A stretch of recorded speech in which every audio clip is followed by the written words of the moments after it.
আজকের ক্লাসে আমরা দেখব কিভাবে ওয়ার্ডপ্রেস এবং এলিমেন্টর পেজ বিল্ডার ব্যবহার করে একটা কামিং সুন পেজ তৈরি করা যায়।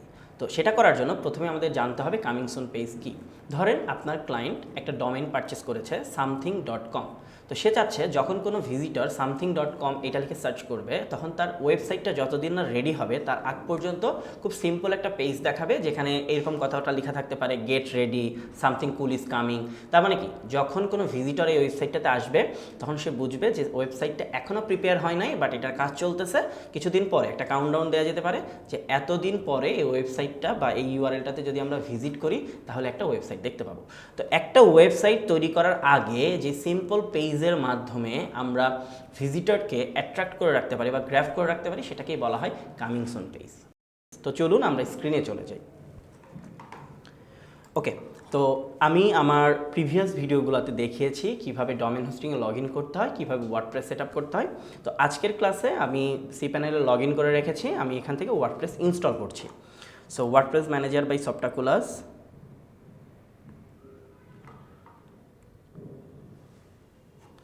এরপরে ইনস্টল। এই প্রসেসগুলো আপনারা জানেন আশা করি, কারণ এগুলো আমি আমার প্রিভিয়াস ভিডিওগুলো যদি আপনারা না দেখে থাকেন অবশ্যই সেগুলো চেক করবেন, সেগুলোতে আমি দেখিয়েছি।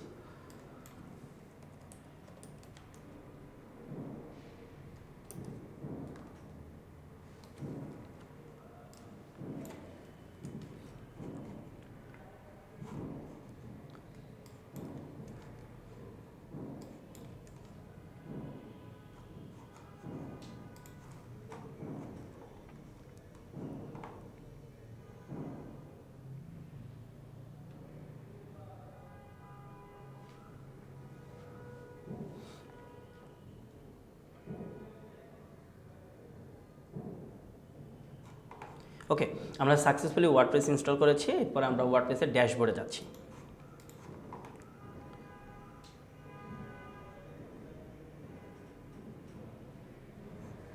তো আমরা এখানে থিম হিসেবে ব্যবহার করব হ্যালো এলিমেন্টর নামে free theme, appearance, then themes.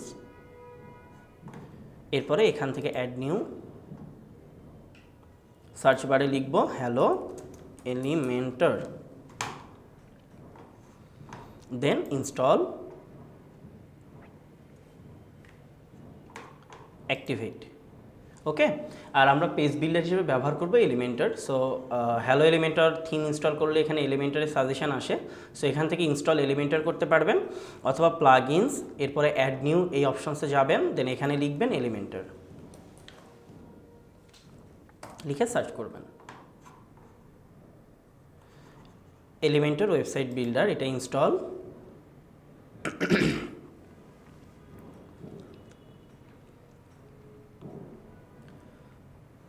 এবং অ্যাক্টিভেট।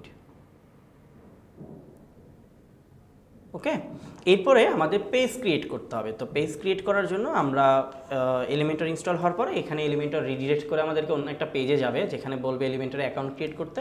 সো আপনারা এলিমেন্টরে অ্যাকাউন্ট ক্রিয়েট করবেন। আমি এই মুহূর্তে এলিমেন্টরে অ্যাকাউন্ট ক্রিয়েট করছি না। সো এই পেজটা আসলে আমি এই পেজটাকে কেটে দিব, কেটে দিয়ে আমি ওয়ার্ডপ্রেসের ড্যাশবোর্ডে যাব। সো এখান থেকে এসে আপনার এই যে স্ক্রিনের এখানে ক্রিয়েট অ্যাকাউন্ট, এখানে ক্লিক করে অ্যাকাউন্ট ক্রিয়েট করবেন। তো আমি এখান থেকে ব্যাক করছি। এরপরে এখান থেকে পেজেস, দেন অ্যাড নিউ,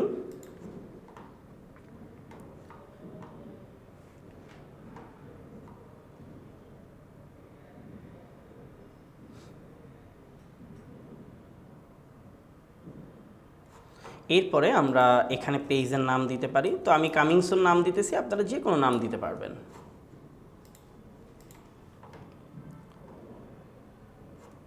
ওকে, এরপরে যে এডিট উইথ এলিমেন্টর লেখা আছে পেজে, এখানে গেলেও পারবেন, অথবা এই যে পেজে যে আসবেন, পেজে যে এসে এখান থেকে এই যে কামিং সুন এটাকে এডিট, এখানে ক্লিক করবেন। এখানে ক্লিক করলে দেখতে পাবেন যে এই অপশনসটা আসবে, এখান থেকে এডিট উইথ এলিমেন্টর এখানে ক্লিক করলে হবে। তাহলে এখন যেটা হবে যে আমাদের এই পেজটা এলিমেন্টর পেজ বিল্ডারের মাধ্যমে ওপেন হবে, যেখানে আমরা এলিমেন্টরকে অ্যাপ্লাই করতে পারবো। এখান থেকে ফার্স্টে আমরা চলে যাব সেটিংস, এরপরে পুরো পেজটাকে ব্ল্যাঙ্ক করতে চাই, এখানে পেজ লেআউট এলিমেন্টর ক্যানভাস এটা ব্যবহার করছি। নেভিগেটর আপাতত কেটে দিচ্ছি, এখন এই মুহূর্তে প্রয়োজন হচ্ছে না। প্লাস সাইন দেই, এরপরে আমরা ফুল একটা উইথ এবং হাইট নিব। সো এই ডিরেকশনটা নেই। এখানে বলে রাখি এলিমেন্টারে নতুন একটা ফিচার্স হচ্ছে ফ্লেক্স বক্স। তো আমরা যদি ফ্লেক্স বক্সটাকে অ্যাক্টিভ করতে চাই তাহলে আমাদের ওয়ার্ডপ্রেসের ড্যাশবোর্ডে ফার্স্টে গিয়ে এটাকে অ্যাক্টিভ করতে হবে। তো আমি ওয়ার্ডপ্রেসের ড্যাশবোর্ডে যাই।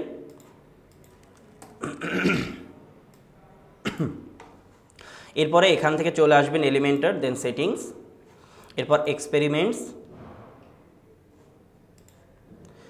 এই যে ফ্লেক্স বক্স কন্টেইনার এটাকে অ্যাক্টিভ করবেন, করার পরে এইখানে এসে সেভ চেঞ্জেস। দেন এই পেজটাকে অবশ্যই রিলোড করতে হবে, ঠিক আছে? রিলোড করলে এলিমেন্টারের যেই ফ্লেক্স বক্স আপনি ওপেন করেছেন যে ফিচার্সটা সেটা এখানে আপনি দেখতে পাবেন, আদারওয়াইজ আপনি পাবেন না অপশনসটা। ওকে, তো এই যে কন্টেইনার এই অপশনসটা চলে আসছে। তো আমরা এখানে ক্লিক করি এবং আমাদের লেখাগুলো মোটামুটি এই বরাবর হবে, অর্থাৎ একটা দেন তার নিচে নিচে থাকবে। লেটস সে এটা হেডিং, এটা প্যারাগ্রাফ, দেন আবার হেডিং। তার মানে কি ডিরেকশনটা দেখেন এই বরাবর, রাইট?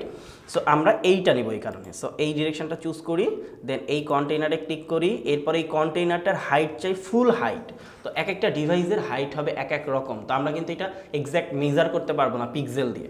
তো এই কারণে আমরা যেটা করব, মিনিমাম হাইট VH মানে হচ্ছে ভিউপোর্ট হাইট, এখানে এসে বলবো 100। তো যখন আমরা এখানে 100 VH বলবো, এই ওয়েব পেজটা যখন ইউজার যেই ডিভাইস থেকে দেখবে সেই ডিভাইসের যে হাইট হবে সেই হাইটটাই পাবে, ঠিক আছে? ওকে, এরপরে আমরা এখান থেকে এসে এটা একটা কালার দিয়ে দিতে পারি। তো আমরা এই যে ক্লাসিক, এরপর এখান থেকে কালার যে কোনো একটা কালার চুজ করি। লেটসে আমরা একটু ব্ল্যাক টাইপের কালার চুজ করলাম। এর ভেতরে আমরা লিখা নিব। সো লিখা নেওয়ার জন্য আমরা হেডিং এই উইজেটসটা নিচ্ছি। তো খেয়াল করেন আমি এই উইজেটসটাকে টেনে ধরে এনে এখানে দেখেন একটা বর্ডার পাচ্ছে, ঠিক আছে?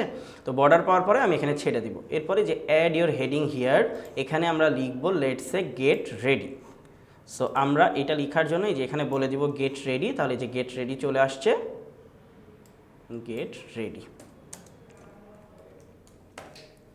Get ready. এরপরে এটাকে টেক্সট অ্যালাইন সেন্টার করতে চাই। এটার ফন্ট, এটার HTML ট্যাগ H1।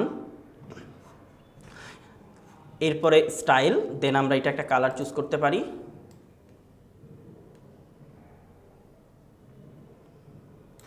ওকে, এরপরে টাইপোগ্রাফি। সো আমরা এখানে ফন্ট হিসাবে ব্যবহার করছি উবুন্টু।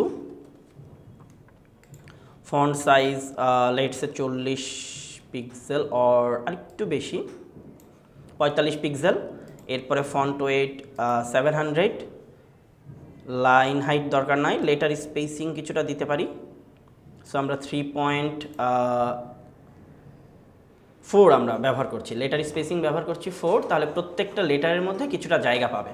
এরপরে আমরা এখানে প্যারাগ্রাফ ব্যবহার করব। সো প্যারাগ্রাফ নেওয়ার জন্য যে টেক্সট এডিটর এটাকে নিই, দেন এখানে আমরা লিখতে চাই something really cool is coming, paragraph, then style, এরপরে কালার,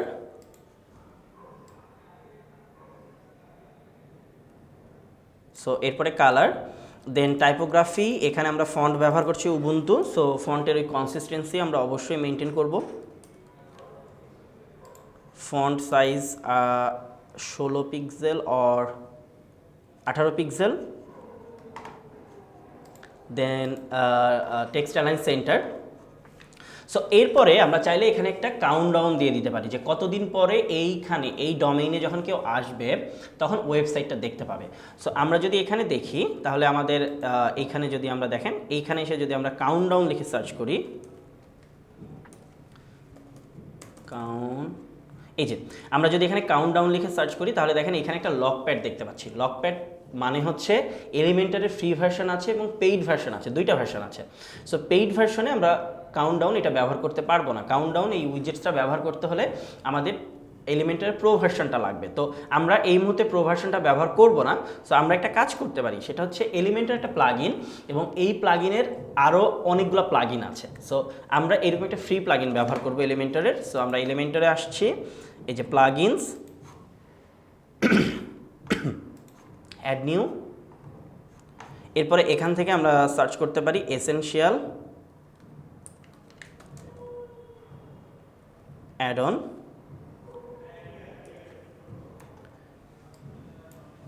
এসেনশিয়াল অ্যাডন্স লিখে সার্চ করলে এই যে এখানে চলে আসবে, দেখেন essential addons for Elementor. So এটাকে ইনস্টল এবং অ্যাক্টিভেট করব। এটারও ফ্রি ভার্সন আছে এবং পেইড ভার্সন আছে। সো আমরা এটার ফ্রি ভার্সনটা নিয়ে কাজ করবো এবং ফ্রি ভার্সনটাতে আমরা কাউন্টডাউনটা পাবো। সো অ্যাক্টিভেট, এরপরে কিছু সেটআপ উইজার্ট আসবে। সো নেক্সট, এরপর আমরা একটু দেখব যে কাউন্টডাউন ফিচার্সটা অন করা আছে কিনা। সো আমরা ভিউ অল এটাতে যাই, গিয়ে আমরা একটু চেক করব।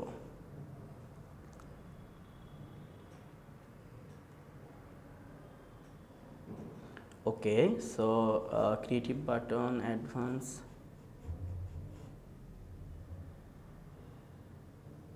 এই যে দেখেন এখানে যদি ক্রিয়েটিভ এলিমেন্টস এই অপশনসটাতে আসি তাহলে এখানে আমরা দেখতে পাচ্ছি কাউন্টডাউন এটা অন করা আছে। সো আমরা নেক্সট, এরপরে নেক্সট, দেন নেক্সট, এরপরে সব কিছুর পরে আমরা next, no thanks.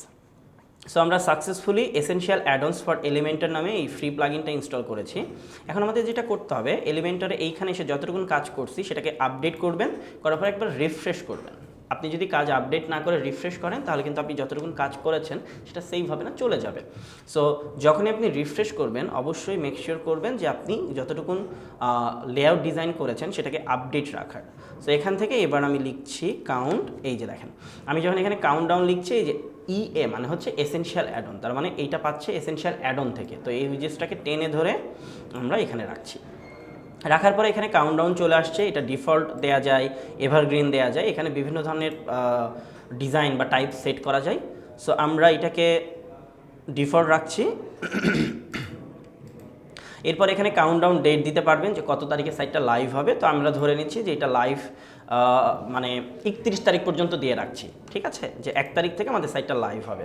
Level position block যদি ইনলাইন দেই তাহলে পাশাপাশি আসার কথা, আর যদি ব্লক দেই তাহলে নিচে নিচে আসবে। তো আমি আপাতত এটাকে ব্লক দিয়ে রাখছি। Alignment centre, content settings, layout, তারপরে আমরা ডেইজ দেখাইতে চাই, আওয়ার্স দেখাইতে চাই, এরপরে মিনিটস দেখাইতে চাই। লেটস আমরা যদি ডেইজ দেখাতে না চাই তাহলে এটাকে যদি অফ করে দেই তাহলে এখানে আর ডেইজ থাকবে না, আওয়ার্স, মিনিটস, সেকেন্ডস এগুলো চলে আসবে, ঠিক আছে। সো এখানে যা আছে আমরা মোটামুটি তাই রাখছি। এরপরে আমরা স্টাইল এখানে যাই, যাওয়ার পরে আমরা চাইলে বক্সের ব্যাকগ্রাউন্ড কালার দিতে পারি। তো আমরা এখান থেকে এসে বক্সের ব্যাকগ্রাউন্ড কালার ব্যবহার করব।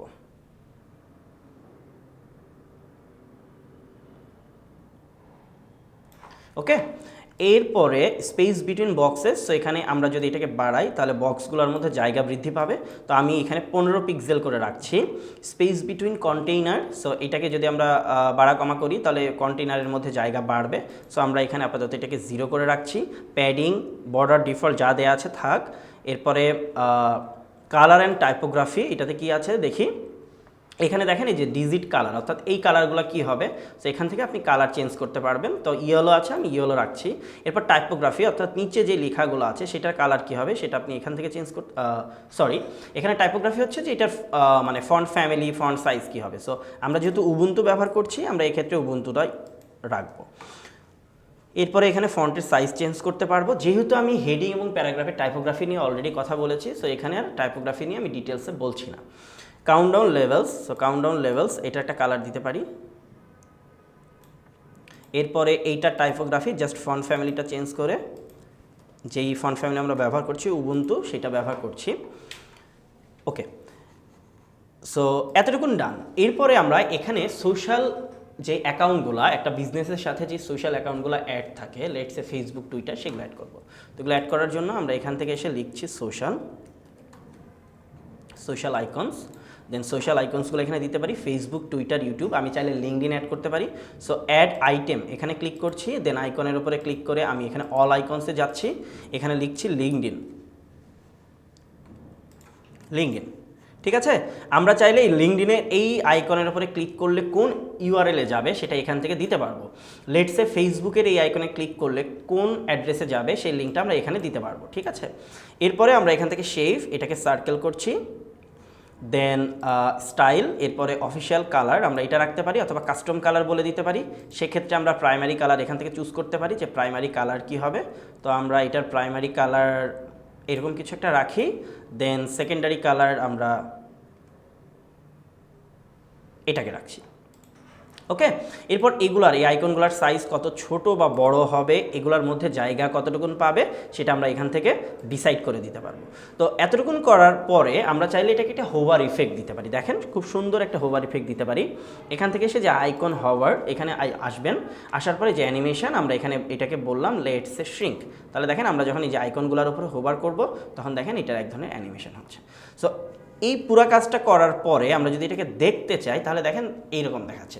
তো আমি চাই এখানে যে কন্টেন্টগুলো আছে অর্থাৎ get ready, something really cool is coming, এই সবগুলোকে আমরা এই পেজের মাঝখান বরাবর চাই। দেখেন দুইটা ডিরেকশন হয়, এটাকে বলা হয় হরিজন্টাল ডিরেকশন অর্থাৎ লেফট টু রাইট, আর এটা হচ্ছে টপ টু বটম, এটাকে বলা হয় ভার্টিক্যাল ডিরেকশন। তো আমরা এই লেখাগুলোকে এখন ভার্টিক্যালি নিচে নামাইতে চাই।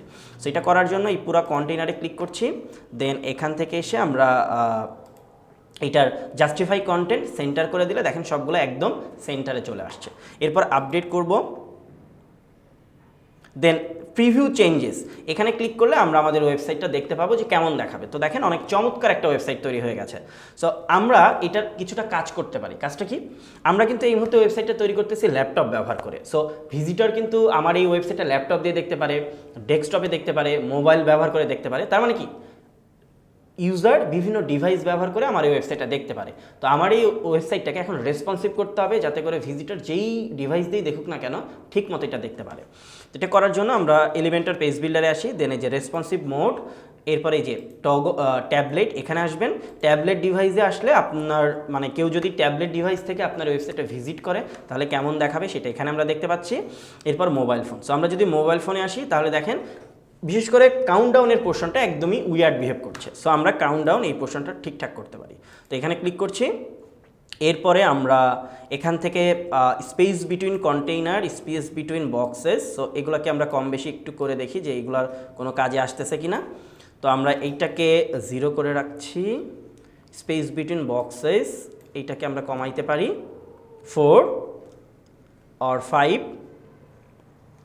এরপরে আমরা কন্টেন্টে এসে লেভেল পজিশন, এই যে মোবাইল ডিভাইসের জন্য আমরা বলে দিতে পারি এটা হবে ব্লক, অর্থাৎ লেখাগুলো নিচে নিচে আসবে, এই যে নিচে নিচে চলে আসছে। আমরা চাইলে এটার ফন্ট সাইজ কিছুটা ছোট করতে পারি। সো স্টাইল, এরপরে colour and typography, then typography এটা হচ্ছে কাউন্টডাউন ডিজিট, অর্থাৎ যে 9, তারপর 15, 10 এগুলার হচ্ছে ফন্ট সাইজটা ছোটো করবো। তো দেখেন এখানে আইকনটা দেয়া আছে মোবাইল, তার মানে আমরা এখন যে চেঞ্জটা করব সেটা শুধুমাত্র মোবাইল ডিভাইসের জন্য পাবে। তো এটার জন্য আমরা ফন্ট সাইজ বলে দিতে পারি লেটস সে 30 পিক্সেল, আর এখানে যেই কাউন্টডাউন লেভেল আছে সেইটার ফন্ট সাইজ আমরা বলে দিতে পারি 14। ঠিক আছে, সো এরপরে আমরা আপডেট করব। আপডেট করার পরে আমি লাস্ট একবার চেক করব। সো আমি যদি ডেস্কটপে দেখি, অর্থাৎ ভিজিটর যদি ডেস্কটপ থেকে দেখে তাহলে ওয়েবসাইটটা এমন দেখতে পাবে, যদি এটা থেকে দেখে তাহলে ট্যাবলেটে এমন দেখাবে, যদি মোবাইল থেকে আসে তাহলে মোবাইলে এমন দেখাবে। এখন চলেন আমরা চেক করি আমরা যে ওয়েবসাইটটা তৈরি করেছি আসলে আমাদের যেই অ্যাড্রেসে আমরা ওয়েবসাইটটা রাখতে চাই সেই অ্যাড্রেসটা টাইপ করার পরে আমরা ওয়েবসাইটটা দেখতে পাই কিনা। তো আমাদের ইউআরএলটা ছিল এরকম যে proweaversworld.org, এরপরে ছিল কামিং সুন 1 2 3। সো আমরা এই লিঙ্কটা কপি করে নিয়ে অন্য যে কোনো ব্রাউজার অথবা ইনকগনিটো মোডে গিয়ে এটাকে পেস্ট করি। সো আমরা যদি দেখি তাহলে দেখেন আমরা যা ডিজাইন করেছি তা কিন্তু এখানে আসে নাই। তো এটার সলিউশন হচ্ছে আপনাকে ড্যাশবোর্ডে এসে সেটিংসে যেতে হবে, এরপর রিডিংয়ে যেতে হবে, দেন আপনাকে বলে দিতে হবে যে এই পেজটা আসলে হোম পেজ হিসেবে দেখাবে কিনা। অর্থাৎ ইউজার যখন ডোমেইনটা লিখে সার্চ করবে বা যেই প্যাথে আপনি এই ওয়েবসাইটটাকে সেট আপ করেছেন সেই প্যাথ লিখে যখন সার্চ করবে ইউআরএলটা লিখে তখন এই ওয়েবসাইটটা পাবে। সো স্ট্যাটিক পেজ, দেন হোম পেজ হিসাবে আমরা এখানে বলে দিলাম কামিং সুন পেজ, এরপরে সেভ চেঞ্জেস। এরপরে আমরা যদি এখানে এসে রিফ্রেশ করি সেম ইউআরএলটাতেই তাহলে দেখেন আমাদের খুব সুন্দর যেই একটা কামিং সুন পেজ সেটা চলে এসেছে। আজকের লেকচারে আমি মোটামুটি আপনাদেরকে দেখানোর চেষ্টা করেছি কিভাবে ফ্রি রিসোর্স অর্থাৎ ফ্রি থিম এবং ফ্রি প্লাগইন ব্যবহার করে খুব চমৎকার রেসপন্সিভ একটা কামিং সুন পেজ তৈরি করতে হয়। আশা করি আপনাদের জন্য ভিডিওটা খুবই উপকারী হবে। আর ভিডিওটা কেমন লাগলো সেটা অবশ্যই জানাবেন, ভালো লাগলেও জানাবেন, খারাপ লাগলেও জানাবেন। Thank you.